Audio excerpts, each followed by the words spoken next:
সুপ্রিয় দর্শকবৃন্দ, আমরা এই মুহূর্তে আছি লাকমাচড়া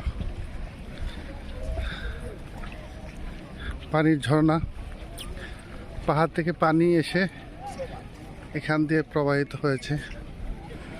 ওই পাশে বিশাল বড় বড় পাহাড়। এই পাহাড়ের পানিগুলো এই ঝর্ণা দিয়ে চলে আসে। এখানে এলাকার জনগণ তাদের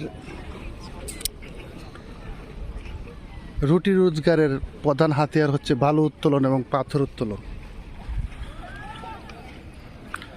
জীবিকার তাগিদে তারা সংগ্রাম করে বালু এবং পাথর উত্তোলন করে এবং কয়লাও উত্তোলন করছে। চমৎকার একটি দৃশ্য।